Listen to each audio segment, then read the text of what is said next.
Hi guys, this is Shawn. Here is my unit. I decided to do it on informational text, which is actually something that I've had the opportunity to teach a little bit during my clinical experience at the middle school here in Price. I do think informational text is very important.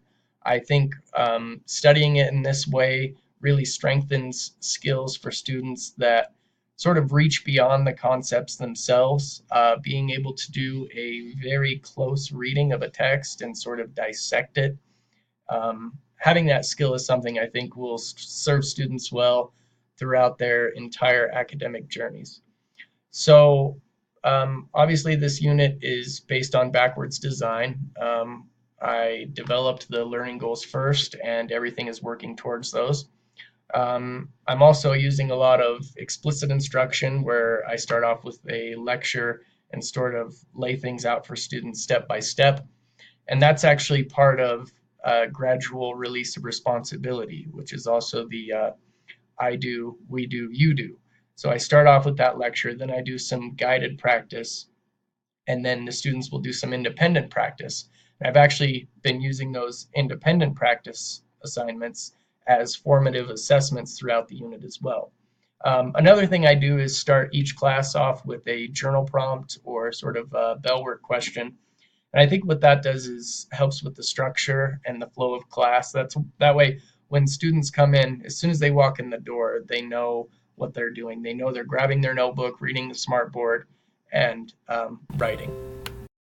So the main things I cover in regard to informational text would be annotation and reading strategies, central idea, text structures, and author's purpose.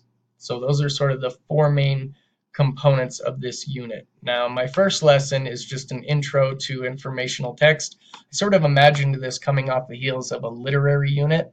And so this first lesson is just to sort of compare and contrast literary text with informational text and make sure students have that foundational understanding of what an informational text is before we move on.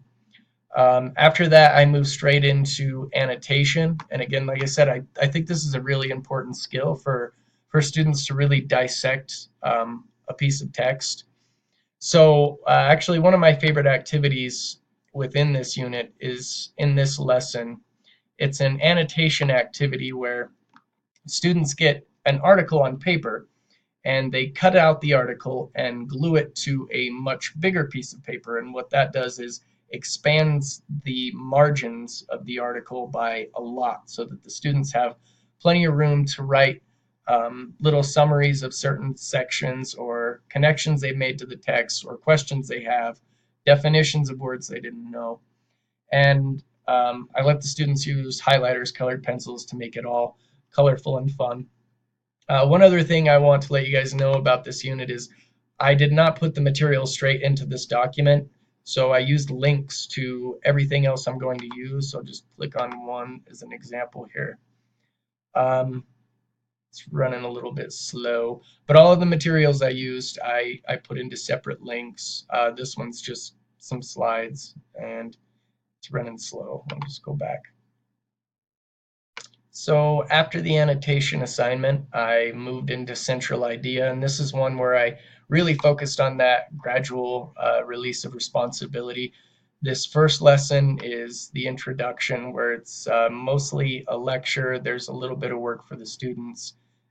You see some of the links there and some of the conceptual ideas for getting the concept across to the students. There's some other activities. Lesson 4 is a team activity where they actually do a competition with groups, and each group will have a whiteboard. We'll display some informational passages on the smartboard, and the students will have a competition to raise up their whiteboard and show that they have narrowed that passage down to a central idea statement. So I feel like there's some pretty good stuff on central idea. The third lesson obviously would be independent practice and an assignment that I would collect and use as a formative assessment so that I know if students are ready to move on to text structure. So With the text structure, I also did the gradual release of responsibility. There's the lecture and introduction with a little bit of work attached to that. I have the students fill in a chart that actually does a sort of visual representation of each text structure. The five text structures would be description, sequence, problem solution, cause effect, and compare contrast. And so I have the students fill out a chart that way they can keep it with them and use it for future reference in the rest of the unit.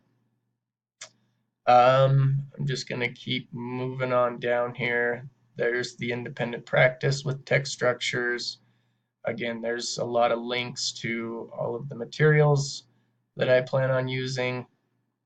And I feel like I've found some pretty good stuff.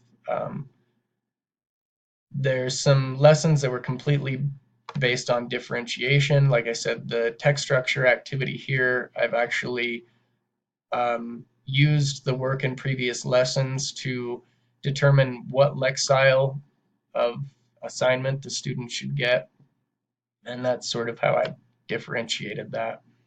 And it's kind of nice being able to find different lexiles of the same or very similar assignments. I think that's a really good way to differentiate.